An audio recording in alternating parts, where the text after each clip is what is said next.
2 वर्षानंतर मुलाचा ब्रेन खूप फास्ट वाढू लागतो. सपोज एखादा रिक्षावाला आहे, ते व्यक्ती नाही अफोर्ड करू शकत वर्षाला 1,00,000-1.5 लाख रुपये भरणं, ते लोक अफोर्ड नाही करू शकत. सो त्यांच्या मुलांना प्री स्कूलचं शिक्षण मिळणं किंवा स्किल डेव्हलपमेंट होणं इथे प्रॉब्लेम होत असतील खूप सारे, की तुम्ही प्री स्कूल्समध्ये किंवा तुमच्याच नाही बाकीच्याही प्री स्कूल्समध्ये कुठल्या स्किल्स मुलांना शिकवले जातात किंवा कुठल्या लँग्वेजवरती तुम्ही भर देता आणि ते कसं शिकवता? म्हणजे लँग्वेजच्या आधी साधारण तुम्हाला करिक्युलम मी सांगतो कसं असतो.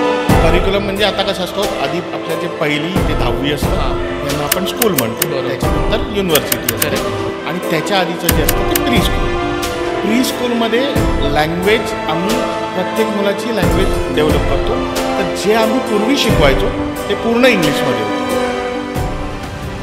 5 ते 6 वर्षाच्या वयोगटातल्या मुलांना जर पाहिलं तर मोबाईलचा screen time, Instagram, social media, YouTube यांचा स्क्रीन टाईम त्यांचा खूप वाढलेला असतो. पॅरेंट्ससाठी काय सल्ला द्याल त्यांच्या मुलांच्या पोषण, त्यांच्या मुलांच्या शिक्षणासाठी किंवा त्यांच्या मुलांच्या एक चांगली ग्रोथ त्यांची व्हावी यासाठी एक 3 जर मला तुम्ही सांगाल की सल्ला तुम्ही पॅरेंट्ससाठी द्याल?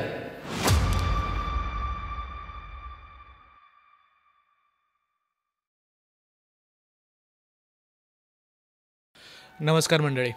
पालक होणं म्हणजे खरंच एक प्रवास आहे.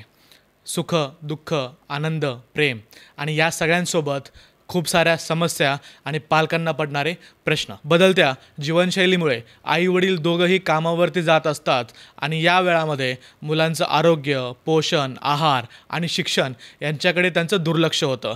आणि अशातच संशोधक सायंटिस्ट सांगतात की मुलांचं 80 to 90% ब्रेन, त्यांचा मेंदू पहिल्या 5 ते 6 वर्षांमध्येच डेव्हलप होतो. या वयामध्ये त्यांना योग्य शिक्षण मिळणं खूप गरजेचं असतं. मुलांनी काय खावं, त्यांना कसं शिक्षण द्यावं, माझं बाळ लहान आहे त्याची काळजी कशी घ्यायला हवी, कोणत्या शाळेमध्ये, कोणत्या प्रीस्कूलमध्ये त्याला टाकायला हवं, त्याच्या शिक्षणासाठी योग्य प्रीस्कूल कुठलं असेल, त्यासोबतच स्पर्धेच्या युगामध्ये त्याला योग्य शिक्षण कसं मिळेल, या सगळ्या प्रश्नांवरती आपण आज चर्चा करणार आहोत. पालकांना पडणारी सगळी प्रश्न मी या पॉडकास्टमध्ये आजच्या गेस्टला विचारणार आहे. आणि तुम्हाला अजून काही माहिती हवी असेल, तुम्हाला अजून काही प्रश्न पडत असतील तर मला कमेंट बॉक्समध्ये नक्कीच कमेंट करा, मी त्याचंही उत्तर तुम्हाला मिळवून देईल. या पॉडकास्टमधून तुमच्या सर्व प्रश्नांचं निरसन होईल आणि तुम्हाला एक योग्य दिशा तुमच्या मुलाच्या भविष्यासाठी नक्कीच मिळेल. वेळ वाचवण्यासाठी तुम्ही हा पॉडकास्ट 1.5x पाहू शकता. या विषयावरती चर्चा करण्यासाठी आपल्यासोबत आहेत ज्युनियर स्कूलचे counsellor Shri Vineet Parkar sir. Sir नमस्कार. स्वागत आहे तुमचं बोल मराठी या पॉडकास्टवरती. सगळ्यात पहिल्यांदा आणि सगळ्यात बेसिक प्रश्न मला तुम्हाला हा विचारायचा आहे की आजकाल आईवडील दोघंही जॉब करत असतात किंवा बिझी असतात, भरपूर साऱ्या गोष्टींमध्ये व्यस्त असतात आणि या वयामध्ये, या लहान वयामध्ये त्यांना त्यांच्या पाल्याचं, त्यांच्या बाळाचं योग्य असं मार्गदर्शन किंवा शिक्षण याकडे त्यांना दुर्लक्ष त्यांचं होतं. तर याच्यावरती तुम्ही काय सांगाल, त्यांची कशी काळजी या लहान वयामध्ये त्यांनी घेतली पाहिजे? लहान वयात कसं आत्ता जे पिढी आहे ह्याच्यामध्ये मुलं जेव्हा जन्माला येतात तेव्हा एक जे पेरेंट्स असतात यांचाही एक नवीन जन्म होतो. बरोबर. त्यामुळे आधी पूर्वी कसं होतं की आपल्या घरात 10 माणसं होती, 20 माणसं होती. त्यामुळे 10-20 माणसांना जे पूर्वीपासून एक्सपिरियन्स होता किंवा कसं वाढवायचं मूल त्यांच्या संदर्भात माहिती होती, ते त्यांना गाईड करायचे आणि इतर जे आईवडील असतील ते त्यांना पूर्ण हे गाईड करून शिकवायचे की कसं करा, काय करा. पण आताच्या युगात कसं आहे की फ्लॅट आहेत, फ्लॅटमध्ये 2च माणसं आहेत आणि एक त्याच्यातला जॉबला करणारा राहणार आहे. म्हणजे जबाबदाऱ्या खूपच वाढल्या आहेत की जे 10 लोक काम करायचे ते एकालाच करायचे. मग ह्यासाठी काउन्सिलिंग आणि ट्रेनिंग ह्यांची खूप गरज असते किंवा त्यांना काही गोष्टी शिकण्याची गरज असते.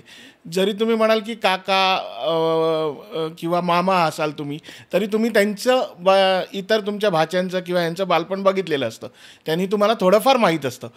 पण एखाद्या आईवडिलांचा जन्म हा जेव्हा होतो जेव्हा त्याच्या मुलाचा जन्म होतो, म्हणजे एक मूल जन्म घेतं तेव्हा 3 लोक जन्म घेतात, एक आईवडील, 2 आईवडील आणि एक मूल. त्यामुळे त्यांना जे नॉलेज असतं ते जसं मूल शिकतं तसं त्यांना पूर्ण नॉलेजची गरज असते, कारण त्यांना एवढं इनडेप्थ नॉलेज नसतं की कसं सांभाळावं, काय करावं.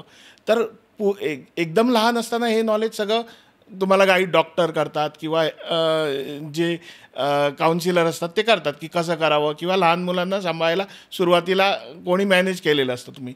पण 1-2 वर्षाची मुलं झाल्यावर पुढे काय करायचं ह्याचा गायडन्स पेरेंट्सना नसतो. त्यामुळे पेरेंट्स प्रत्येकी आपापल्या शक्य ज्यांना जसं आहे तशी माहिती आहे यूट्यूबवर बघतात किंवा इतर यांनी करतात आणि आपापल्या परीने हे त्या मुलांना शिकवण्याचा प्रयत्न करतात. आणि मग ह्याच्यातून काही वेळा बरोबरही शिकवतात, काही चुकीचाही. त्यात आपला हा उद्देश आहे ह्या पॉडकास्टमधला की त्यांना जास्तीत जास्त नॉलेज यावं, की पुढे जाऊन त्यांनी चांगल्यात चांगलं त्यांना एज्युकेशन नाही म्हणता येणार, की कसं हँडल करावं किंवा बेसिक त्यांच्या गरजा काय काय आहेत ह्या कशा समजून घ्याव्यात ह्याच्या संदर्भात आपण मार्गदर्शन करू त्यांना. तर हे करण्याच्या आधी हा विषय कसा आहे की लहान असताना त्यांना काय काय गरजा आहेत पहिल्या. तर पहिल्या गरजा अशा आहेत की आता जसं झालं की खूप एकत्र कुटुंबात 10 लोक असताना त्यांना सगळ्या गोष्टी इतर माणसांशी इंटरॅक्ट करणं, बोलणं, वागणं हे माहीत असायचं. एखाद्या फ्लॅटमध्ये तुम्हाला पहिला प्रॉब्लेम हाच येईल की त्या मुलाला इतरांशी कनेक्टच खूप हे होईल. म्हणजे सोशल हा त्यांच्यामध्ये जो कनेक्ट असतो हा खूप मिसिंग असतो. म्हणजे हा सगळ्यांचाच प्रॉब्लेम आहे. म्हणजे आपल्या इकडचाच नाही, वर्ल्ड वाईड असाच प्रॉब्लेम असतो की जो जेव्हा एकत्र कुटुंबा करून हळूहळू ह्यांच्याकडे यायला लागली, 2 व्यक्ती राहायला लागल्या, त्याच्यानंतर हे प्रॉब्लेम वाढत गेले. तर ह्याच्या संदर्भात आता जे वर्ल्ड वाईड संशोधन चालतं किंवा ह्यांनी शिकवण्याच्या पद्धती डेव्हलप होतात त्यांच्यामध्ये कसं होतं की पूर्वी म्हणजे खूप 100 वर्षापूर्वी अशी पद्धत निर्माण आली की ह्या मुलांना कसं शिकवावं. मग ह्यांच्यासाठी एक मॉन्टेसरी या लेडी होत्या, त्यांनी ही सगळी मॉन्टेसरी मेथड तयार केली की ह्या मुलांना खेळता खेळता शिकवता येईल आपल्याला. मग ह्यांना वेगवेगळे खेळ तयार करून दिले आणि त्यांनी शिकवायला सुरुवात केली. त्यांनी एक पूर्ण बुक्स लिहिलं आणि त्याच्यावर त्यांनी एक मेथडॉलॉजी तयार करून पुढे शिकवणं चालू केलं. आणि साधारण हा 1900चा काळ होता की सेंचुरी चालू झालेली. नंतर हळूहळू ते वर्ल्ड वाईड पसरत गेलं, हळूहळू इंडियात आलं. मग इंडियात पण आपल्या किंडर गार्डन चालू झाले, ज्याला म्हणतो आपण junior KG, senior KG. Kinder garden पूर्वी जेव्हा आम्ही लहान असू तेव्हा किंडर गार्डन KG1, KG2 अशा यांनी सुरुवात करायची. म्हणजे पहिलीच्या आधी पूर्व प्राथमिक शाळा असते आणि त्याला KG1, KG2 म्हणायचे पूर्वीपासून, म्हणजे जनरली ह्या इंडियामध्ये आपल्या. नंतर आता जसं जसं शिक्षण आणखीन पुढे त्यांना देत गेलो तसं मग काही इतरही रिसर्चर यायला गेले, त्यांनी पण वेगवेगळे अभ्यास केले. मग ह्या मुलांना आणखीन कसं शिकवता येईल आणि त्यांनी शिकवण्याचा सिलेबस जसा वाढत गेला तसं आमचे टायमिंग वाढत गेले त्याच्यामधले. त्यामुळे आता आम्ही 2 वर्षापासून 6 वर्षांपासून एक असा करिक्युलम देतो की ज्याच्यामध्ये सगळं त्या एज ग्रुपला टॅकल केलं जातं. कारण तेव्हा ते प्रॉब्लेम नव्हते जे आत्ता वाढलेत. म्हणजे 20 वर्षापूर्वी 2च यांच्यात शिकवायचे, ते आता 4 झाले. म्हणजे आता play group, nursery, junior, senior असे शिकवतात. का तर 20 वर्षापूर्वी प्रॉब्लेम कमी होते, आता जास्त झाली. त्यामुळे जसे जसे प्रॉब्लेम वाढले तसं तसं त्यांना शिकवायचं, गाईड करायच्या पद्धती वाढत गेल्या. आणि त्या पद्धती जशा जशा वाढतील तशा तशा ह्यांनी आम्ही एक करिक्युलम तयार करत गेलो. आणि त्याची बेस मॉन्टेसरी होती, म्हणून यांना मॉन्टेसरी मेथड म्हणतात. आणि त्याच्यावर पुढे पुढे आणखीन रिसर्च होऊन वेगवेगळ्या ह्यांनी करत गेले. ह्यानी हा असा करिक्युलम तयार झालेला आहे. आता याच्यामध्ये मला एक प्रश्न पडतो की ज्यावेळेस आपण पाहतो त्यावेळेस मॉन्टेसरी प्रीस्कूल एक असतं आणि एक नॉर्मल प्रीस्कूल असतं, तर दोन्हीमध्ये अंतर काय आहे, डिफरन्स काय दोन्हीमध्ये? तर मॉन्टेसरी ही एक मेथड आहे. म्हणजे एक मॉन्टेसरी लेडी होत्या प्रॉपर, की ज्यांचं नावच मॉन्टेसरी होतं, आणि त्यांनी बुक लिहिलं आणि त्यांनी शिकवायला चालू केलं. म्हणजे कोणीतरी फर्स्ट माणूस आहे की ज्यांनी हे म्हणजे होत नव्हतं असं शिकवायला चालू केलं. शिकवायला चालू केलं. हे आपल्या इथे आता तेव्हा 100 वर्षापूर्वी इंडियामध्ये पण शिकवण्याच्या काही पद्धती असतील वेगळ्या, जे इंग्रज होते त्या काळात प्रत्येकाला शिकवण्याच्या पद्धती होत्या. तसे अमेरिकेत होत्या मॉन्टेसरी लेडी होत्या, त्यांनी शिकवणं चालू केलं आणि मॉन्टेसरी ही पद्धत चालू केली. आणि हळूहळू त्यांनी बुक्स लिहिली. म्हणजे बेसिकली आता ती पण मॉन्टेसरी आपण 100% फॉलो करत नाही. जसं आपण म्हणतो की पायथागोरस थेरम, म्हणजे पायथागोरस थेरमवर सगळं आधारित आहे. म्हणजे तो वापरतो असं नाही, पण इतर तुम्ही जे जे गोष्टी करता त्याला पायथागोरसचा उपयोग होतो. त्यामुळे तसं ही बेस मेथड आहे. ह्याच्यानंतर ती डेव्हलप होत गेली. म्हणजे थोडक्यात त्याचा बेस मेथड ह्यांचा हे काय की खेळता खेळता मुलांना शिकवणं. म्हणजे एका वाक्यात जर तुम्हाला हे झालं तर ह्यांच्यावरती बेस होती आणि मग पुढे पुढे डेव्हलप होत गेल्या. यांनी पुढच्या पद्धती हळूहळू येत गेल्या. तर आता इंडियामध्ये जेव्हा हे आलं, म्हणजे इंडियामध्ये वाढायला लागलं 20 वर्षापूर्वी, तेव्हा सर्व मॉन्टेसरीने आपण पूर्ण त्यांचा सिलेबस कॉपी केला. जसं मॉन्टेसरी मेथड आहे, त्यांनी बुक वाचली, आपल्या यांनी बुक कॉपी केली. जसं गव्हर्नमेंटनी सिलेबस की हे शिकवा, कारण तिथे चांगला रिझल्ट येतो. आपण सगळ्या गोष्टी जसं मोबाईल तिकडून घेतो तसं तेही शिक्षणही तिकडून घेतलेलं आहे. पण हळूहळू यांच्यामध्ये चेंजेस येत गेले की आपण तो इंडियनाइज करत गेलो. मग गव्हर्नमेंट पण तो इंडियनाइज करत गेली की इंडियन गोष्टी टांगा. आता जसं मॉन्टेसरी मेथडमध्ये तिकडे काही त्यांचे सणवार कसे सेलिब्रेट करा, काय, मग त्यांनी ते खेळता खेळता कसे करता येतील, कारण त्यांच्याही मुलांना त्यांचे सणवार माहीत नव्हते. कारण त्यांचे पण आई बाबा बिझी असतील, मग त्यांनी त्यांना प्री स्कूलमध्ये घातलं, मग त्यांना सणवार माहीत नव्हते, मग ते त्यांनी चालू केले. तसे न कॉपी करता आपण आपले सणवार शिकवले, जसे दिवाळी आहे हे. मग प्री स्कूलमध्ये कसं आहे, आता दिवाळी तुम्ही जशी सेलिब्रेट होत होती ती पण आमच्या प्री स्कूलमध्ये सेलिब्रेट होते, कारण ती घरी होणं याला पण लिमिटेशन आहेत. तुम्हाला सुट्टी असते, प्रायव्हेटमध्ये तुम्ही जॉब करत असता तर तुम्हाला तेवढ्या सुट्ट्या नसतात, किंवा इतर सर्वच सण, म्हणजे दिवाळी एक उदाहरण झालं, तर तेवढा करायला वेळ नसतो.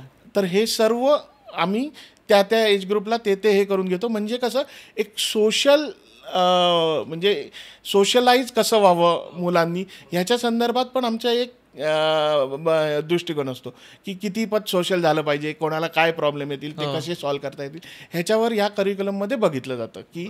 आणि ह्याने जो डिझाईन तयार केलेला करिक्युलम असतो त्याला प्री स्कूल म्हणतात. म्हणजे प्री स्कूल हे थोडक्यात स्कूलच्या आधी, स्कूलची पूर्वतयारी. आता याच्यामध्ये प्री स्कूलमध्ये पण भरपूर सारे स्टेजेस आहेत का? LKG, UKG, म्हणजे तो कोणत्या एज ग्रुपनुसार असणार आहे ते एकदा मला सांगा. की आता प्री स्कूल हे कसं फर्स्टच्या आधी जे असतं त्यांना प्री स्कूल म्हणतात पूर्णपणे. सगळं त्याच्यामध्ये सगळं प्री स्कूल. म्हणजे फर्स्टच्या आधी आपल्याला काय लागतं की तो उद्या पहिलीत जाणार आहे, पहिलीत त्याला लिहावं लागणार आहे, वाचावं लागणार आहे. तर ह्यांची काहीतरी तयारी असावी की जेणेकरून ते ट्रान्झॅक्शन सोपं व्हावं, किंवा तिकडे जाणं येणं, त्या माणसात राहणं. आता 2 वर्षाचं चाइल्ड पूर्णच जर आपण 6 वर्ष फ्लॅटमध्ये बंद करून ठेवलं तर जेव्हा तो जाईल 6 वर्षाचा, तर त्याला तिथे राहणंच कठीण होईल. म्हणजे ते सेटल करायला आपल्याला 6 महिने लागतील. पण ह्यांची थोडी आवड लागावी, गोडी लागावी म्हणून आपण आधीपासून सेटलिंग करतो. म्हणजे असे वेगवेगळे त्याच्यात. कोणत्या वर्षात त्याला टाकलं पाहिजे? तर हे प्री स्कूल चालू होतं 2 ते 6 एज ग्रुप असतो आमचा. 2 वर्षापासून आम्ही प्री स्कूलला घेतो. जनरली लोक 2 ते 3 या वयात टाकतात. 2 ते 3. 80% मुलं लोक हल्ली 2 ते. कुठलं एज ग्रुप बेस्ट आहे मुलासाठी? 2 ते 3. म्हणजे जेवढं लवकर टाकू तेवढं चांगलं. आता ते तुम्ही हा प्रश्न विचारलात, हा तसं सांगणं कठीण आहे की हा बेस्ट आहे. कारण तुम्हाला एक थोडा म्हणजे चाइल्ड असं म्हणता येईल की चाइल्ड सायकॉलॉजी आणि ब्रेन डेव्हलपमेंट हे कसं वर्क करतं ते तुम्हाला थोडक्यात सांगतो. म्हणजे हा जरा विषयांतर होईल की ब्रेन डेव्हलपमेंट कसं असतं की जेव्हा मुलाचा जन्म होतो त्याच्यानंतर त्याची वाढ चालू होते. म्हणजे त्याचे सगळे हातपाय वाढतात, हातपाय अवयव वाढू लागतात, ब्रेन वाढू लागतो. तर ब्रेन वाढण्याचा स्पीड जो असतो तो 2 ते 4 वर्षात मॅक्झिमम असतो. आणि पूर्ण शरीर वाढण्याचा स्पीड पहिले म्हणजे साधारण 1111 दिवस हा शरीर वाढण्याचा स्पीड असतो.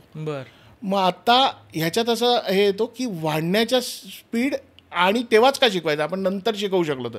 तुम्ही म्हणाले काय मी नंतर पण शिकवीन, कारण मीच शिकलोय नंतर. तर मग मला त्या वयात का शिकायची गरज आहे? तर त्या वयात तुम्ही शिकला नाही आहेतच नाही, तुम्ही पण हजारो गोष्टी शिकलात, पण त्या वेळात त्या तुम्हाला कळल्या नाहीत, कारण तुम्हाला स्पेसिफिकली असं शिकवावं लागलं नाही. जेव्हा आता आपल्याला गरज लागते की स्पेसिफिकली शिकवायचं आहे, तेव्हा आपल्याला त्या गोष्टी द्याव्या लागतात. उदाहरणार्थ ते हे आहे की तुम्ही एखादं टॉनिक घेता किंवा गोळ्या घेता. पूर्वीच्यांना तुम्ही म्हणाल मग मला ह्यांना आधी लागलं नाही टॉनिक, मग मला का लागतं? कारण तुमची डेफिशियन्सी आहे ना काही, की तुम्हाला जीवनसत्व कमी पडलं, तुम्हाला आज पडतंय, तेव्हा त्यांना पडत नव्हतं. तर आज जेव्हा पडतंय तेव्हा आपण त्यांना द्यायची गरज आहे. तर अशा ह्यानी आम्ही या मुलांना पहिले जो आहे त्याच्यात फिजिकली ते वाढतात, चालू लागतात, बोलू लागतात, ह्या त्यांच्या गरजा असतात. ह्या सगळ्या त्यांना आई पूर्ण करतं पहिल्या ह्याच्यात. नंतर जो फेज येतो की ब्रेन डेव्हलपमेंट चालू होते. 2 वर्षानंतर मुलाचा ब्रेन खूप फास्ट वाढू लागतो. म्हणजे तो आधी वाढत नसतो नाही, पण स्पीड कमी असतो. 2 ते 4 मध्ये खूप वाढू लागतो.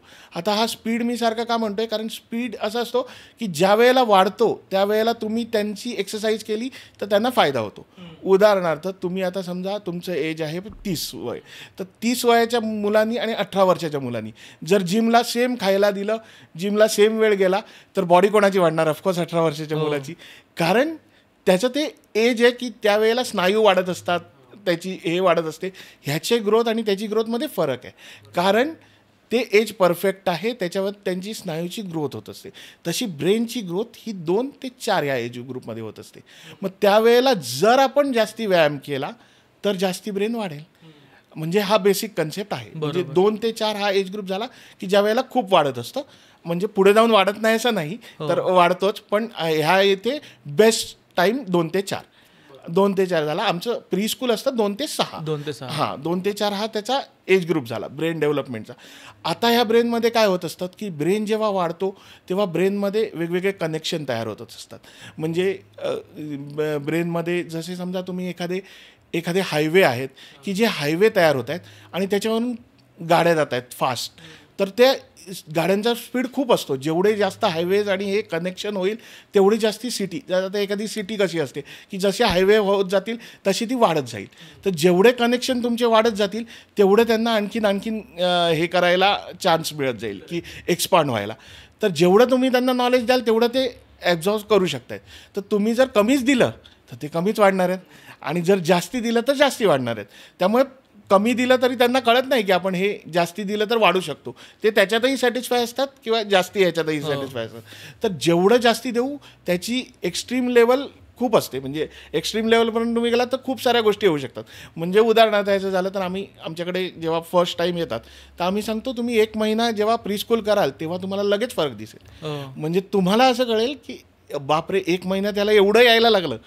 कारण आम्हाला माहिती असतं की हे जर डेव्हलपमेंट एवढ्या फास्ट चालू आहे त्याच्या ब्रेनची, तर हा जे कॅच करणार आहे ते पण खूप कॅच करण्याची कॅपॅसिटी आहे. त्यामुळे तो खूप साऱ्या गोष्टी कॅच करत असतो.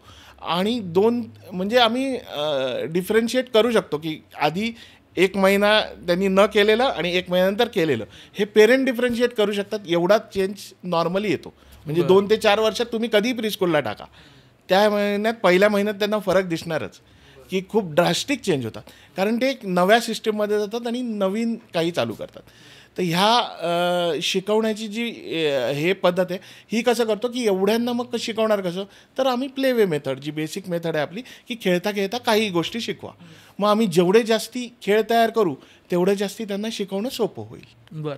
आता याच्यामध्ये रुटीन कसं असतं? सपोज एखादं बाळ आलं प्री-स्कूलमध्ये, त्याचं दिवसाचं रुटीन काय असतं? प्री स्कूल आता जेव्हा एकदम लहान मुलं येतात की 2 वर्षाची आणि यांनी, त्यांना आम्ही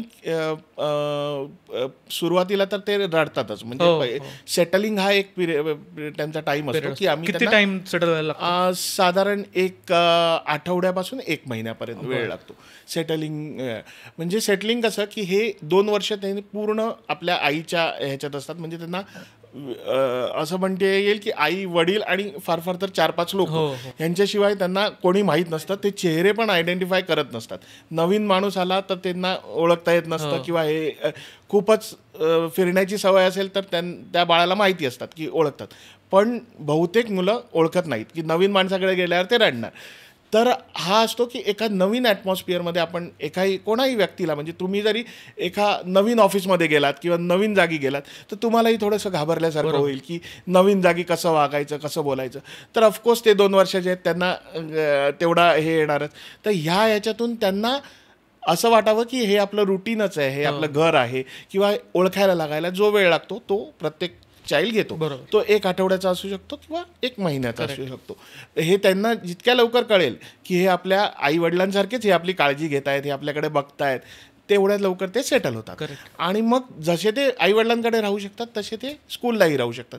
आणि हे ऑलरेडी टेस्टेड मेथड आहे. म्हणजे सर्व ऑल ओव्हर द वर्ल्ड 2 वर्षापासून लोक डे केअरला टाकतात. म्हणजे इतर अमेरिकेत किंवा US, जर्मनी, लंडन, ऑस्ट्रेलिया सगळ्या इथे 2 वर्षापासून किंडरगार्टन चालू होतं. कारण त्यांच्याकडे कसं आहे की 2च पेरेंट्स असतात, दोघांनाही जॉब करायचे असतात. म्हणजे 2 वर्षापासून त्यांचं डे केअर चालू होतं. डे केअर प्लस किंडरगार्टन असतं त्यांचं.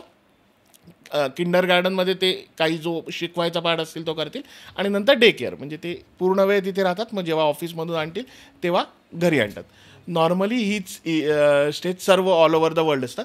पण आपल्या इंडियामध्ये कसं आहे की कोणतरी घरी असतं, त्यामुळे जास्ती करून पेरेंट डे केअर तेवढा वेळ नसतं, पण किंडरगार्टन पूर्ण हे करतात.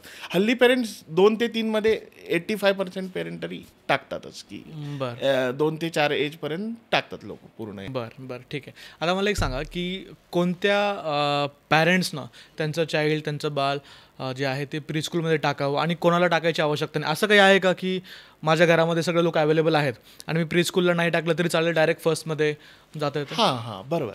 हा चांगला प्रश्न विचारला. आता प्रीस्कूल हे आहे त्यांच्या बेसिक आधी, म्हणजे फर्स्ट जे आहे की बेसिक 2 ते 3 वर्षात ब्रेन डेव्हलपमेंट आणि हा पार्ट एक झाला. ठीक आहे. त्याच्यानंतर प्रीस्कूलमध्ये आम्ही हेही शिकवतो की फर्स्टसाठी कसं तयार व्हावं. मग त्याच्यासाठी रायटिंग स्किल आहेत, फाईन मोटो स्किल आहेत, किंवा रीडिंग स्किल आहेत, किंवा लँग्वेज डेव्हलपमेंट करणं आहे. हा पार्ट जो येतो हा घरच्यांना शिकवण्यासारखा नाही. म्हणजे हा सेटलिंग पार्ट आणि पहिल्या वर्षीचं जे असतं हे झालं. ह्या दुसऱ्या वर्षीच्या करिक्युलममध्ये हा पार्ट असतो. म्हणजे तुमच्या त्या आधीच्या प्रश्नाचं उत्तर पण हेच की करिक्युलममध्ये पार्ट काय असतो, तर पुढे जाऊन कसं हँडल करावं. आणि प्रीस्कूलनी ज्यांनी केलं आहे आणि फर्स्ट केलं आहे त्यांना खूप समजायला सोपं असतं. कारण त्यांचे हायवे ज्यावेळी तयार झालेत की जेव्हा त्यांची ब्रेन डेव्हलपमेंट ग्रोथ होत होती. आणि म्हणजे इव्हन आपण जनरेशन गॅप कसं म्हणतो, तर आत्ताची जी मुलं असतील ती आणि तुम्ही मागच्या जनरेशनचे म्हटलात, तर एक पेरेंट्स आणि मुलं ह्यांच्यामध्ये जनरेशन गॅप काय आहे, तर त्यांनी जे शिकायला चालू केलेलं आहे त्यांचं ब्रेन डेव्हलपमेंट हे वेगळ्या लेवलनी आहे आणि तुमचं वेगळ्या लेवलनी आहे. कारण तुम्ही ते उशिरा चालू केलं आहे. म्हणजे त्यांचे जे हायवेज जे तयार झालेले आहेत ते खूप स्ट्रॉंग आहेत आणि खूप लहानपणापासून त्यांनी तयार केलेले आहेत. त्यामुळे त्यांची कॅपॅसिटी ही जास्त असते. आता हे पेरेंट कसं ओळखतात, तर ते पेरेंट म्हणतात की आजची जनरेशन लगेच कॅप्चर करते. मग तुम्हाला जनरल हे म्हणून येतात हे हुशार का, आपण का हुशार नाही. का हुशार, त्यांनी शिकायला पण त्या वयात चालू केलं ना. बरोबर. म्हणजे जर तुम्हाला सचिन तेंडुलकर व्हायचं आहे तर 10वी तुम्ही शिक्षण झाल्यावर सचिन तेंडुलकर होऊ शकत नाही. त्याला 4थीपर्यंतच खेळावं लागतं ना, किंवा लहानपणापासूनच खेळावं लागतं. तर तसं आहे. किंवा तुम्हाला लता मंगेशकर जर व्हायचं आहे तर तुम्हाला लहानपणापासूनच गाणं म्हणावं लागतं. तुम्ही म्हणाल की मी कॉलेज झाल्यावर मग गाणं चालू करीन, तर तसं नाही होतं. त्या एज ग्रुपमध्ये त्यांना ते चालू करावं लागतं, तेव्हा ते ती ग्रोथ करू शकतात. करेक्ट. सो म्हणजे त्या टाइममध्ये जर त्यांना प्रीस्कूलमध्ये टाकलं तर त्यांचे स्किल डेव्हलप होतील, इम्प्रूव्ह होतील. परफेक्ट. परंतु एक प्रश्न माझ्याही मनामध्ये आहे आणि खूप साऱ्या पॅरेंट्सच्या मनामध्ये येतो की प्रीस्कूलची फीज, म्हणजे लाख रुपये फीज प्रीस्कूलची असते. तुम्ही सांगा की काय ॲव्हरेज प्रीस्कूलची फीज काय आहे पुण्यामध्ये? ॲव्हरेज आता प्रीस्कूल हा कसा झाला की आता हा पूर्ण प्रायव्हेट पूर्ण प्रायव्हेट आहे. म्हणजे स्कूल जे होते हे कसे झाले की गव्हर्नमेंटनी स्कूल तयार केले, त्यामुळे गव्हर्नमेंटची स्कूल स्वस्त होते. म्हणजे आता तुमचा तो जे म्हणता की आधी स्कूल स्वस्त होते. मी इंजिनिअरिंगची फीस 7,000 रुपये होती वर्षाची. म्हणजे तुम्ही म्हणता की हे स्कूल स्वस्त होते आमचे पूर्वी, पण हे तुम्ही 20 वर्षापूर्वीचं म्हणता ना की स्कूल स्वस्त होते. पण आम्ही प्रीस्कूल म्हणतोय, प्रीस्कूल तेव्हा नव्हते. प्रीस्कूल हे पहिल्यापासून महागच आहेत. कारण प्रीस्कूल हे प्रायव्हेट हे आहे पूर्ण, आणि जे प्रिमायसिस आहेत त्यांचे हे प्रायव्हेट आहेत. म्हणजे समजा काही सेमच संस्थेच्या वेगवेगळ्या ब्रँचेस असतील पण त्यांची फी पण वेगवेगळी असते. का असते, तर कारण ते एखादा एरिया पुण्यातला लोकेशन वाईज तिकडे त्यांना रेंट असतं किंवा त्यांचे एक्सपेन्सेस असतात तेही हायर असतात. स्वस्त एरियात स्वस्त असतात.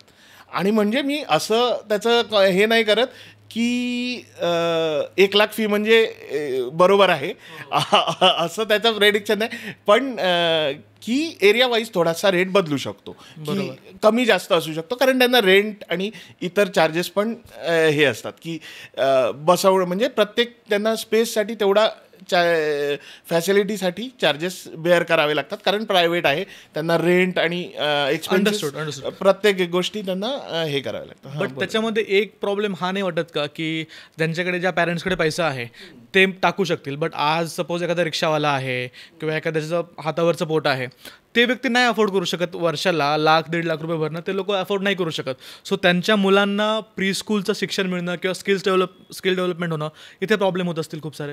नाही, प्री स्कूल हे सगळ्या याच्यामध्ये आहेत, म्हणजे सगळ्या कॅटेगरीत म्हणता येईल. तुम्हाला हायरमध्ये कमी याच्यामध्ये मिळतात आणि स्वस्तही मिळतात. बरं, प्री स्कूलमध्ये म्हणजे आपण असं म्हणता येईल की तिन्ही कॅटेगरीमध्ये प्री स्कूल अवेलेबल आहेत तुम्हाला, आणि सर्व एरियात. म्हणजे तुम्ही एखाद्या एरियातली एखादी स्कूल खूप महाग असेल, पण त्या एरियात स्वस्त प्री स्कूल पण अवेलेबल आहेत. म्हणजे त्या चांगल्या की वाईट हे वेगळी गोष्ट. मग आता हे मला समजून घ्यायचं आहे की सपोज माझं इन्कम कमी आहे, मी 15,000, 20,000, 40,000 महिना कमवतो, मी नाही वर्षाला 1,00,000 रुपये 1,50,000 रुपये अफोर्ड करू शकत प्री स्कूलसाठी. माझ्या बाकीचे कमिटमेंट्स आहेत, घराचे EMI आहे किंवा बाकीच्या घरातल्या रिस्पॉन्सिबिलिटीज आहेत. मला पाहायचं की कमी फीजमध्ये, कमी पैशामध्ये मला चांगलं प्री स्कूल पाहायचं आहे. तर एका पॅरेंटनं काय गोष्टी पाहायला पाहिजेत की ज्यामध्ये त्याला डिसाईड करता येईल की हे प्री स्कूल माझ्या बाळासाठी योग्य आहे की नाही? बरोबर. आता हा तुम्हाला जसं कॅटेगरी सांगितल्या मी पूर्वी, की जसं एक हायर आहे, एक समजा मिडल आहे आणि लोअर हे असेल, तर ह्या तिन्ही यांच्या सगळ्या एरियात तुमच्या अवेलेबल आहे. ठीक आहे. आता तुम्ही आधी ठरवलं कुठल्या ह्याला टाकायचं, ते पण तुम्ही ठरवलं की मी समजा मिडल क्लास आहे, मी एकदम हायर जाणार नाही, पण मिडल क्लासमध्ये 10 स्कूल येतील किंवा 20 स्कूल येतील तुमच्या एरियाप्रमाणे. मग त्याच्यातली तुम्हाला चांगली बघावी लागतील, वाईट बघावी लागतील. मग प्रश्न येईल की चांगली कशी शोधावीत किंवा वाईट कशी शोधावीत. म्हणजे हे कोणत्या कॉस्ट वाईज आहे ह्याच्यावरून चांगलं वाईट ठरत नाही. म्हणजे वरच्या ह्याच्यात पण काही चांगली असतील, काही वाईट असतील, खालच्या ह्याच्यात पण काही चांगली काही वाईट असतील. आणि तुम्ही जे शोधताय, आपण एक उदाहरण म्हणून घेतलं की आपण मिडल क्लास म्हणून मिडलची शोधतोय, त्याच्यामध्ये अर्धी चांगली आहेत, अर्धी वाईट आहे. मग आता आपण येऊ की ती चांगली कशी शोधावीत आणि हे कशी शोधावीत. म्हणजे कॉस्ट वाईज कोणी चांगलं वाईट ठरवू शकत नाही, थोडक्यात मुद्दा असं माझं म्हणणं. तर ही जी आता प्री स्कूल आहे ह्याच्यामध्ये की बघितलं जातं हे प्रायव्हेट प्रत्येक आता ही तयार कशी झाली आहेत, तर पूर्वीपार चालत आलेल्या ज्यांना एक्सपिरियन्स आहेत शिकवण्यातले त्यांनी प्रीस्कूल चालू केली. हळूहळू ते शिकत इतरांनीही प्रीस्कूल प्रत्येक आता एरियामध्ये, म्हणजे आमच्या एरियात तर प्रत्येक गल्लीत एक प्रीस्कूल आहे. म्हणजे असं खूपच प्रीस्कूल आहे. म्हणजे तुम्ही 100-2 म्हणजे 10-20 तर मी कमी म्हणतोय, 100-2चे ऑप्शन असतात जेव्हा तुम्हाला टाकायला जातात तुम्ही तेव्हा. तर ऑप्शन तुमच्याकडे पुष्कळ आहेत. मग ह्याच्यातलं चांगलं शोधायचं कसं? तर चांगलं शोधायला पहिला तर हे येतो की ते आपल्या मुलांना बघतायत कसं, तिकडची हायजीन कशी आहे. कारण ही मुलं खूप लहान आहेत, 2 वर्षाची आहेत. ती 2 वर्षाची मुलं कशी असतात की ते काही वस्तू घेणार तोंडात घालणार किंवा हे, मग त्या तिकडे हायजीन काय मेंटेन लेवल होते आहे. मग परत त्या इकडचा स्टाफ कसा आहे, म्हणजे त्या मावशी कशा आहेत, टीचर कशा आहेत किंवा इतर प्रिन्सिपल कसे आहेत, त्यांचं मॅनेजमेंट कसं आहे, हा सगळा भाग तुम्हाला बघितला पाहिजे.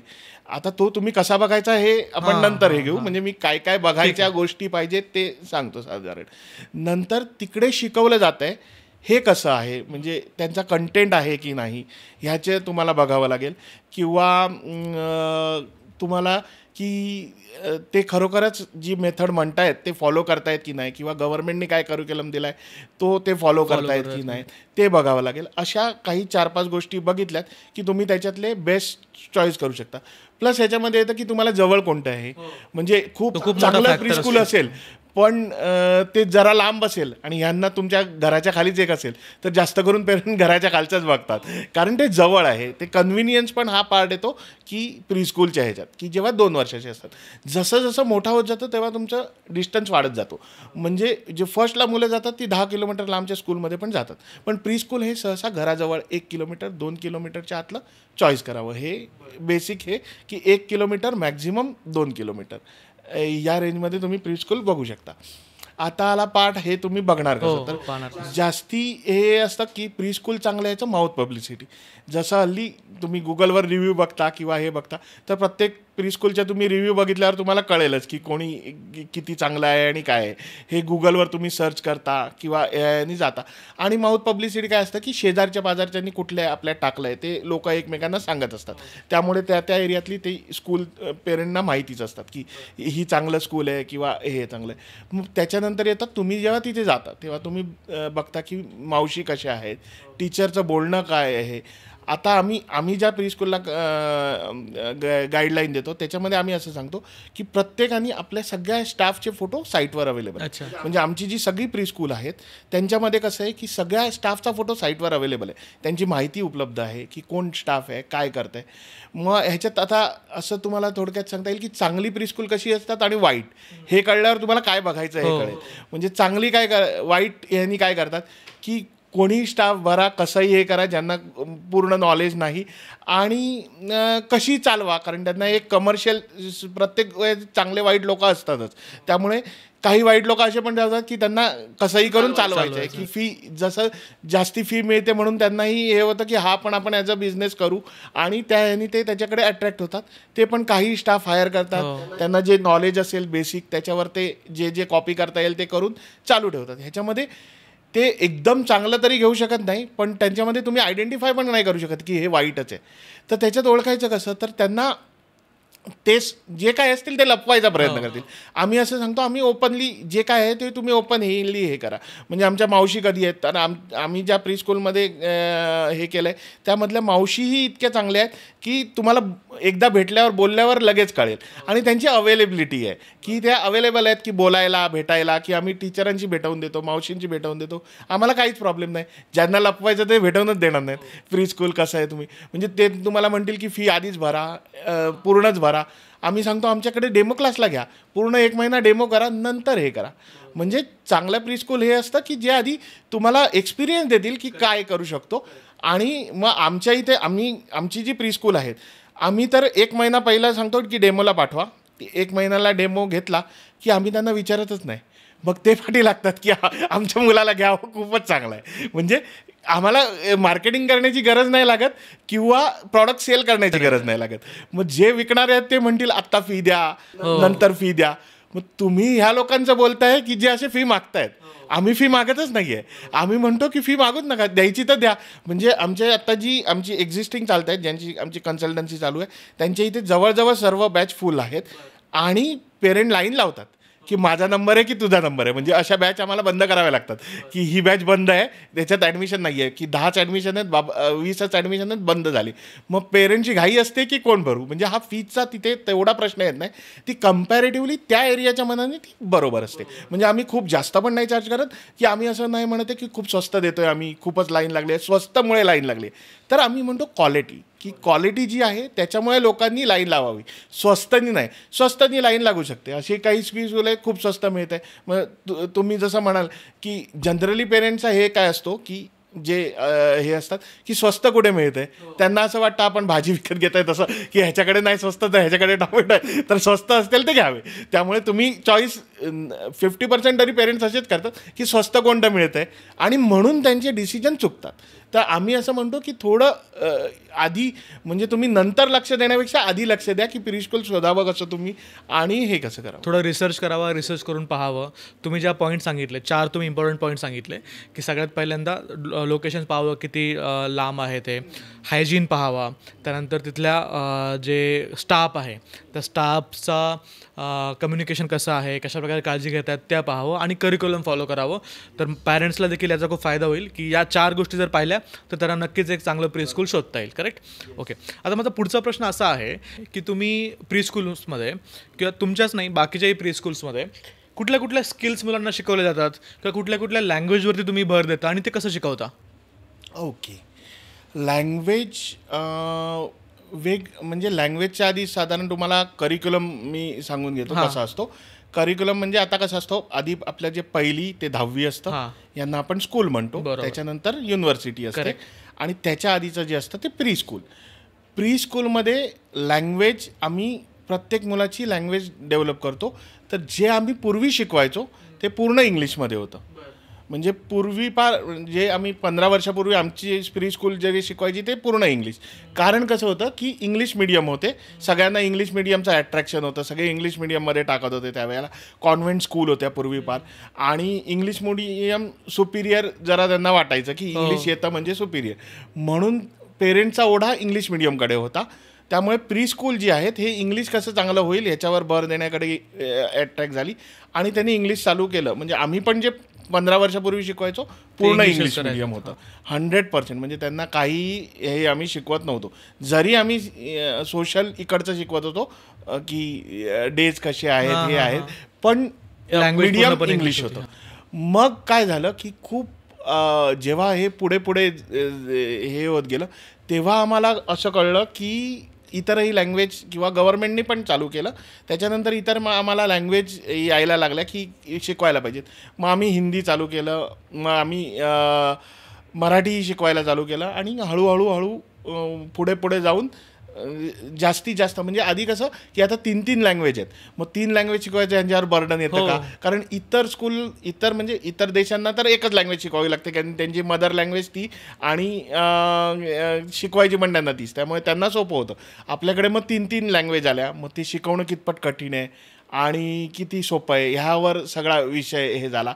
पण तरी इंग्लिश आम्ही फुल फ्लॅश शिकवत होतो की जेव्हा म्हणजे कसं होईल की जेव्हा फर्स्टला जाईल मुलगा तेव्हा तो पूर्ण लिहू वाचू बोलू शकेल किंवा बोर्डवरचं लिहून घेऊ शकेल, एवढं त्यांना येत असतं. किंवा एवढ्या लेवलचं येतं की फर्स्टचं पुस्तक टीचरांनी वाचलं तर ते बुकमध्ये लिहून घेतील. ओके, एवढ्या लेवलचं इंग्लिश त्यांना येत होतं. सेम आत्ताचं जर बघाल तर आता आम्ही मराठी आणि हिंदीही तेवढ्याच यांनी शिकवतो की जेवढं त्यांना लिहिता वाचता येऊ शकेल. तर हे कसं शिकवतो ह्याचं तुम्हाला डिस्क्रिप्शन देतो म्हणजे पुढे जाऊन ह्याच्यात. तर ह्याच्यासाठी जे लँग्वेज आहे ते आम्हाला कसं हे झालं म्हणजे क्लिक झालं की इतरही लँग्वेज शिकवाव्यात. तर जेव्हा आम्ही पूर्वी हे शिकवायचो म्हणजे 5-1 वर्षापूर्वी जेव्हा आम्ही बघत होतो तेव्हा आमची मुलं तेव्हा शिकवलेली खूप मोठी झालेली, आणि त्या मुलांना काय प्रॉब्लेम यायला लागले जेव्हा ते 5वीला गेले 6वीला गेले तेव्हा त्या लोकांना सर्व मुलांना असं प्रॉब्लेम यायला लागला की त्यांना हिंदी आणि मराठी विषय खूप कठीण जायला लागले. म्हणजे बाकीचे विषय सोपे, आताची जे इंग्लिश मिडियम आहेत त्यांना जो पण आम्ही विचारतो 10तल्या 9 लोकांना कठीण. मग तेव्हा आम्हाला आयडेंटिफाय व्हायला लागलं की ह्यांना जर हे विषय कठीण जात आहेत तर त्यांच्यात चुकीचं काय असेल, कारण त्यांना ते उशिरा शिकवले होते. त्यांना शिकवलेत आम्ही फर्स्टला, कारण प्री स्कूलमध्ये नाही शिकवले आणि फर्स्टला त्यांनी शिकवले स्कूलमध्ये, तर त्यांना ते ॲडॉप्ट करणंच खूप कठीण आहे. म्हणजे सगळ्या 90% म्हणजे तुम्ही आत्ताच्या पिढीला जर विचाराल की तुमच्या सोसायटीत मुलं असतील आजूबाजूला असतील, तुम्ही एक्सपेरिमेंट करून बघा कोणी की तुम्ही 5वीतल्या मुलांना विचारा तुमचा कठीण सब्जेक्ट कोणता, 10 मुलांना विचारलं 5 मुलं त्यातली 100% म्हणणार की मराठी काय, कारण त्यांना ते कठीणच पडते. आणि शक्यता अशी आहे की 10ही म्हणतील, तर शक्यता अशी आहे. त्यामुळे प्री स्कूलनी हिंदी मराठी शिकवत नव्हते काही वर्षापूर्वी. मग जसं जसं आम्ही इम्प्रूव्ह केलं तसं हळूहळू इतर प्री स्कूलनी पण इम्प्रूव्ह केलं की हळूहळू त्यांनी शिकवायला गाईड करायला चालू केलं की तुम्हीही शिकवा. गव्हर्नमेंटनी मोटिवेट करायला चालू केलं की तुम्ही शिकवा हे. मग हळूहळू आम्ही सिलेबस ॲड ऑन करत गेलो. मग आम्ही आता माझ्या लेवलवर सांगतो आम्ही काय करत गेलो की त्याच्यात ॲड ऑन सिलेबस करत गेलो. मग आमच्या असं लक्षात आलं की ज्या लँग्वेज आहेत ह्या जर आम्ही एखाद्या मुलाला 6 वर्षाच्याला जर इंग्लिश पूर्ण लिहायला वाचता बोलायला शिकवू शकतो तर मग हिंदी का नाही शिकवू शकत. मग आम्ही तेही करून बघितलं. मग हळूहळू आम्ही पहिला आधी सिनियरला शिकवलं, मग तेवढ्याच कठीण लेवलचं ज्युनियरला शिकवलं, मग नर्सरीला शिकवलं. हळूहळू आम्हाला हे कळलं की जेवढी आम्ही इंग्लिश घेऊ शकतो तेवढ्याच यांनी हे लँग्वेज घेऊ.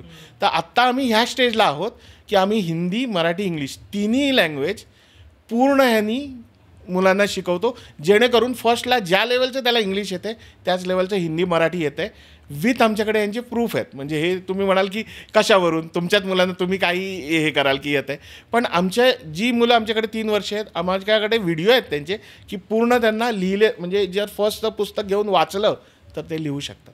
म्हणजे वाचलेलं हे फोनिक्स येतं याच्यात. फोनिक्स पार्ट म्हणजे कसं जे बोलण्यावर मुलं लिहू शकतात. ह्या फोनिक्सच्या ह्यानी फोनिक्सची पण तुम्हाला थोडी माहिती देईन नंतर मी. तुम्ही ऐकलंय का फोनिक्सबद्दल? नाही ऐकलं. फोनिक्स काय? म्हणजे फोनिक्स म्हणजे कसं असतं की ही लँग्वेज शिकवण्याची पद्धत आहे. म्हणजे आता जे मी बोललो तुम्हाला आधी कॉन्व्हेंट स्कूल होती, कॉन्व्हेंट स्कूलच्या मुलांना पण इंग्लिश कसं शिकवलं गेलं आहे तर त्यांना ABCD शिकवलं आहे, त्यांना अल्फाबेट शिकवले. म्हणजे अल्फाबेट हे लिहून त्यांनी ABCD लिहिलं, त्याच्यानंतर त्यांनी स्पेलिंग पाठ केली आणि मग त्यांना आलं. आता तुम्ही हीच मराठी लँग्वेज कशी शिकलाय? तुम्हाला अल्फाबेट शिकवली का? तुम्हाला कधी शिकवली? बाराखडी नाही शिकवली तुम्हाला. नाही, आम्हाला शिकवली. मी मराठी शाळेमध्ये म्हणजे नाही, मी नाही, माझ्याबद्दल नाही, सांगतो. ऐका ना, मी तुम्ही मराठी म्हणताय. शाळेमध्ये शिकलो. तेच जिल्हा तुम्हाला असं परिषदमध्ये वाटतंय. आम्हाला बाराखडी शिकवली. नाही शिकवली. ऐका तुम्हाला, बरं. तुम्ही जेव्हा शाळेत जात होता तेव्हा बोलत होतात, हो, मग तेव्हा मराठीत बोलत होतात. मराठीत बोलत होतो, पण आमच्या शाळेमध्ये मग तुम्हाला शिकवली का? अ, आ, इ, क, ख, ग, घ शिकवलं. म्हणजे फोनिटिकली बोलायला तुम्हाला मराठी येत होती. हा, मराठी बोलत येत होती, पण म्हणजे तुम्ही शाळेमध्ये असं देखील म्हणू शकता मराठी लिहिता येत नव्हती, हा मराठी लिहिता येत म्हणजे नव्हती, मराठी बोलता येत होती. मराठी बोलता येत होती. हा. पण शाळेमध्ये मराठी शाळेमध्ये बाराखडी शिकवतात, म्हणजे हा. क, ख, ग, घ आणि तिथून सुरुवात हा, होते. हा. मग ते शिकवतात. नाही, म्हणजे बोलणं तुम्ही आधी शिकवू शकता. हो, लिहिणं जरी बरोबर, तुम्हाला उशिरा बरोबर, जाईल बरोबर. तरी बोलणं शिकवू बोलणं शकता. शिकू शकता. तर मग बोलणं तुम्ही कुठल्याही सब्जेक्टमध्ये शिकवू शकता. Correct. मग त्या याने आम्ही बोलणं सर्वांना शिकवतो हा. आणि ते सगळ्यांना येतं. बरोबर. ते इझी वे झालं. नंतर आम्हाला शिकवायचे झाले की बाराखडी म्हणा किंवा हे म्हणा की अल्फाबेट जे आहे Alphabets. ते अल्फाबेट रायटिंग आम्हाला 2च, देवनागरी लिपी घ्यायची आहे आणि अल्फाबेट Alphabets घ्यायचे घ्यायचे. इंग्लिशचे.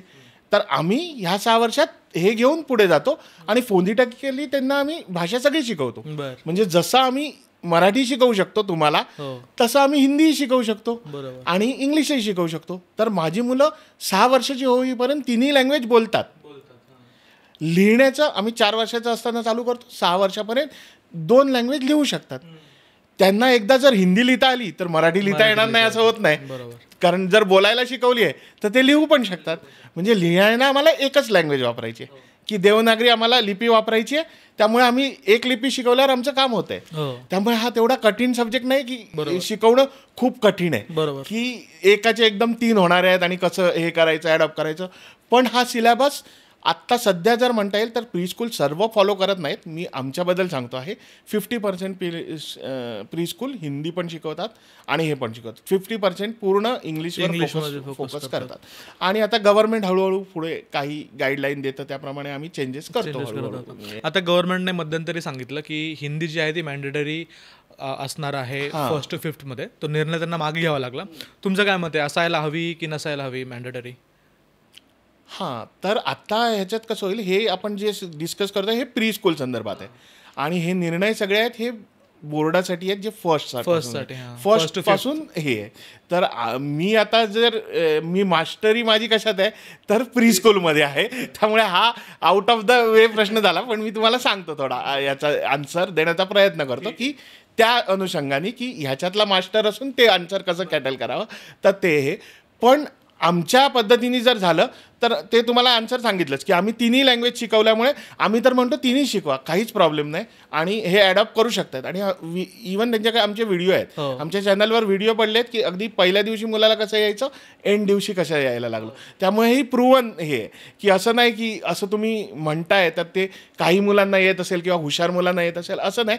नॉर्मली जनरली सगळ्या माझ्या 20मधल्या 20 क्लास मुलांना तिन्ही लँग्वेज पूर्ण यांचे आमच्याकडे व्हिडिओ आहेत की ज्यांच्यानी येऊ शकतं. त्यामुळे हे सायंटिफिकली थोडक्यात प्रूव्ह आहे की हे येऊ शकतं.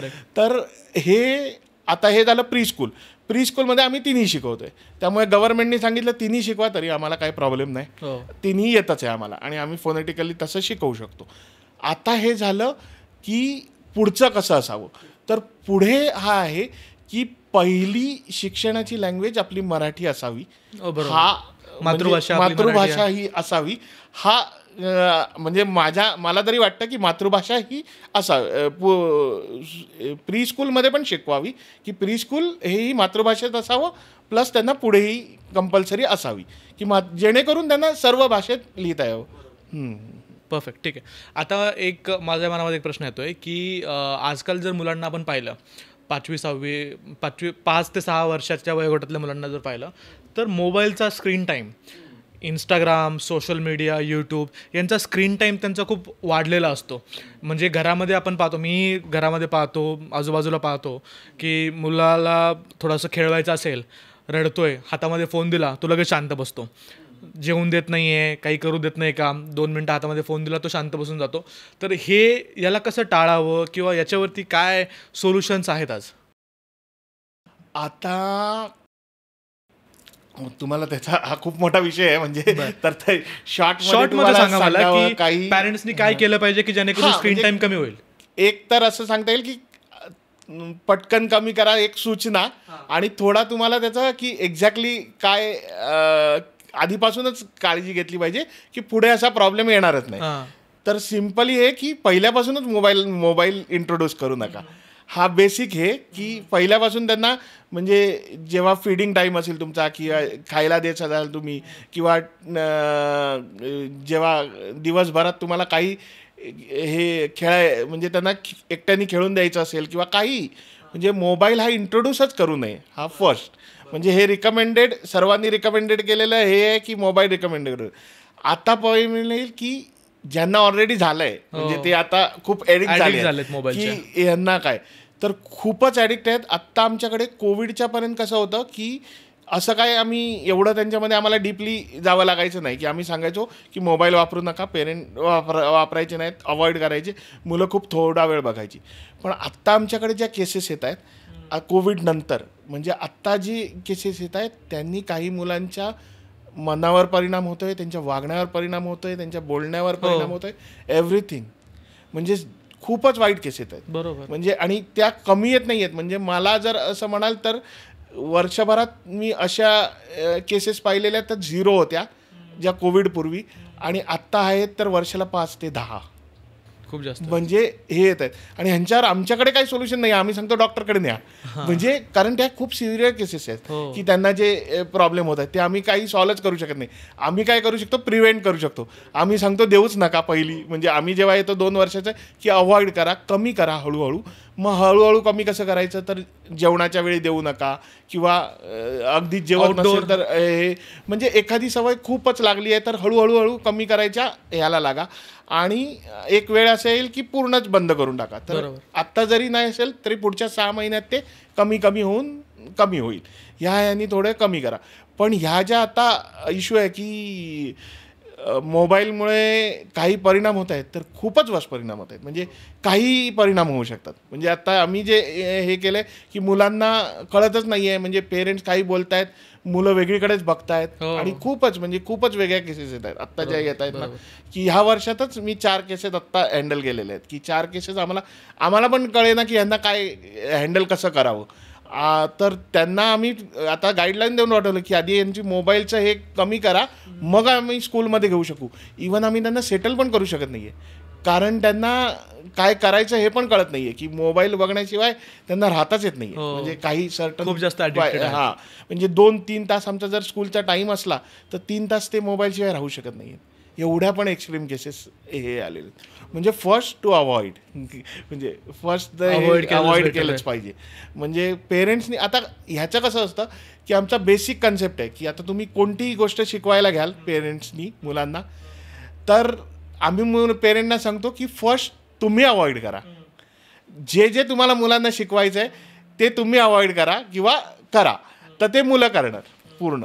म्हणजे आमची थिअरीच ही आहे मॉन्टेसरी मेथडमधली की जे तुम्हाला करावं असं वाटतं ते तुम्ही आधी करणं चालू करा. म्हणजे तुम्हाला वाटतं मुलांनी पुस्तकं वाचावीत, तुम्ही पुस्तकं वाचा. तुम्हाला वाटतं जे करावं ते तुम्ही करा. म्हणजे जे मुलांनी करावं वाटतं ते तुम्ही करा. म्हणजे पेरेंट हे शॉर्टमध्ये सांगतोय कारण ते एक कॅटर करायला गेलं तर हे, पण थोडक्यात म्हणजे की त्याचं मेन सूत्र काय की जे सेम तुम्हाला वाटतंय की मुलांनी करावं ते तुम्ही कॉपी करा. म्हणजे आता ह्याचा अर्थ असा पण होऊ शकतो की जे मुलं पेरेंट म्हणतायत की मुलं जास्ती मोबाईल बघतायत त्यांचे पेरेंट पण मोबाईल बघतायत. म्हणजे पेरेंटनी कमी करा, पेरेंटनी मोबाईल बघणं बंद करा, मग मुलं आपोआप बंद होतील. करेक्ट. म्हणजे ह्या यांनी पण तुम्हाला बघावं लागेल म्हणजे जर मुला असं उत्तर नाही देता येणार की मुलाचंच बंद करायचं आहे, पेरेंटला पण बंद करावं लागेल. बरोबर. कारण काय होतं की मुलं लहान वयामध्ये पाहण्यातून खूप गोष्टी शिकतात. सो जे गोष्टी पाहतात त्या गोष्टी शिकतात. ज्यावेळेस आई वडील मोबाईल पाहतात त्यावेळेस मुलगाही मग मोबाईलचा ऍडिक्ट होतो आणि जे आहे ते बघण्यावरून शिकतायत पूर्ण. मुलं जे आहेत हे मुलांची हे आत्ताची जी असते ती ब्रेन डेव्हलपमेंटच ह्याच्यावर असते की जे बघणार ते शिकणार. म्हणजे त्याच्यामध्ये खूप सारे गोष्टी ज्या बघूनच त्यांना माहिती असतात. इव्हन टी व्ही बघूनही त्यांना काही खूप गोष्टी माहिती असतात. म्हणजे टी व्ही बघूनही त्यांना तुम्हाला कळायच्या आधी त्यांना माहीत असतं की हे काय आहे.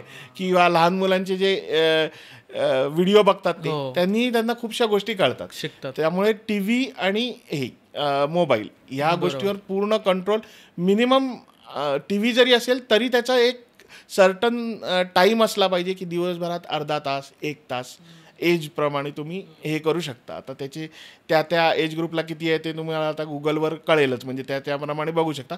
पण 1 तास मॅक्झिमम 2 तास, त्याच्यावर टी व्ही पण तेवढाच घातक आहे आणि मोबाईल देखील. मोबाईलमध्ये तर कंट्रोल येतो ना की तुम्ही हवं ते चेंज करू शकता. मग काय होतं, काही लोकांना असे प्रॉब्लेम येत आहेत की त्यांना रील सारखी बघायची सवय आहे, म्हणून त्यांना खूप फास्ट चेंज हे व्हावं लागतं.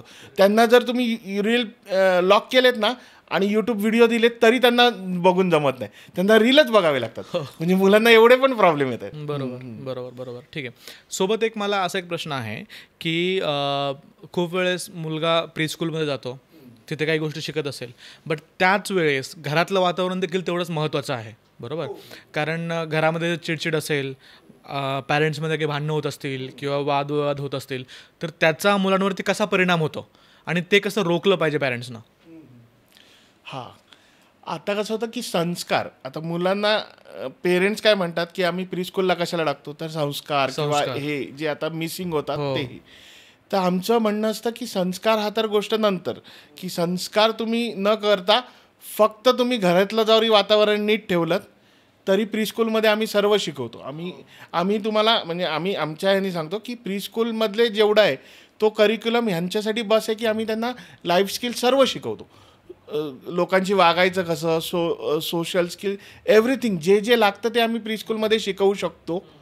संस्कार घरच्यांनी नाही दिले तरी, फक्त त्यांनी संस्कार देण्यापेक्षा त्यांनी जरी एवढं सांभाळलं की आपले नातेसंबंध नीट ठेवून कमीत कमी भांडणं घरी किंवा त्या मुलांना, कारण जर ते घरी भांडले तर मी तुम्हाला पूर्वी बोललो तसंच की जर त्यांचे पेरेंट भांडले तर मुलंही भांडणार. मग जर ते मुलं ॲग्रेसिव्ह आहेत म्हणतात पेरेंट्स की मुलं आमची मस्ती करतात, मारामारी करतात, तर ते पेरेंट्स पण त्यांच्यासमोर तसं काही करत असतील की त्यांच्या मोठ्या मुलांना मारत असतील तरी ते ॲग्रेसिव्ह असणार. म्हणजे ही जी मुलांची टेंडन्सी आहे की जे जे ते बघणार ते शिकणार. तर ते आमच्या इथे आम्ही 3 तासात जे दाखवू ते शिकत असतील संस्कार म्हणून, पण जे घरी शिकतील ते कसं कंट्रोल करायचं, तुम्ही तेवढं जरी कंट्रोल केलं तरी बस आहे. म्हणजे घरी चांगलं वातावरण इव्हन मुलांसमोर, हे पण खूप महत्त्वाचं आहे. किंवा एखाद्यांचं असं पण होतं की ऑफिसमध्ये झूम मिटिंग असतात हल्ली, तर झूम मिटिंगवर ते पूर्ण जेव्हा ऑफिसमधले विषय बोलत असतात तेव्हा ते भांडत असतील किंवा हे काही तिकडे बोलत असतील तर तेही मुलं कॉपी करतात. म्हणजे सेम टू सेम ते करू शकतात. त्यांनी त्यांच्याही स्वभावात फरक पडू शकतो मुलांच्या. बरोबर, ठीक आहे. एक शेवटचा प्रश्न माझा असा असेल की तुम्ही पॅरेंट्ससाठी काय सल्ला द्याल त्यांच्या मुलांच्या पोषण, त्यांच्या मुलांच्या शिक्षणासाठी किंवा त्यांच्या मुलांच्या एक चांगली ग्रोथ त्यांची व्हावी यासाठी एक 3 जर मला तुम्ही सांगाल की सल्ला तुम्ही पॅरेंट्ससाठी द्याल? आजच्या काळाचा मोठाच हे म्हणजे पहिलं अवॉइड मोबाईल किंवा स्क्रीन टाईम. बरोबर, म्हणजे हा तर नंबर 1 म्हणजे फर्स्ट.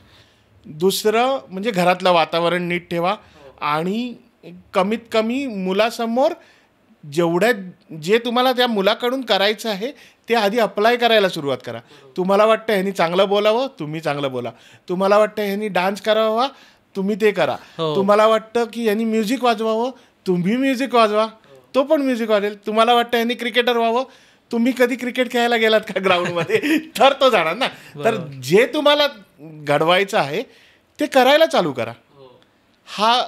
जे तुम्ही कोणतीही गोष्ट कराल ते मूल सेम ॲडॉप्ट करू शकतो. ग्रेट, ठीक आहे. सो सर, धन्यवाद तुम्ही आम्हाला टाईम दिल्याबद्दल. तुम्ही पॅरेंट्सबद्दल, मुलांबद्दल, प्री स्कूल्सबद्दल भरपूर साऱ्या गोष्टीबद्दल डिस्कशन केलं आणि आपल्या महाराष्ट्रातील प्रेक्षकांना भरपूर गोष्टींचं माहिती या पॉडकास्टमधून नक्कीच मिळाली असेल.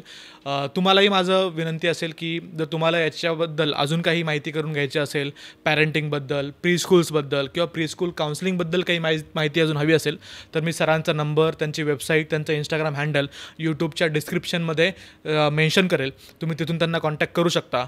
आणि जर व्हिडिओ आवडला असेल तर चॅनलला सबस्क्राईब करायला विसरू नका आणि हा व्हिडिओ काही पॅरेंट्सला नक्की फॉरवर्ड करा.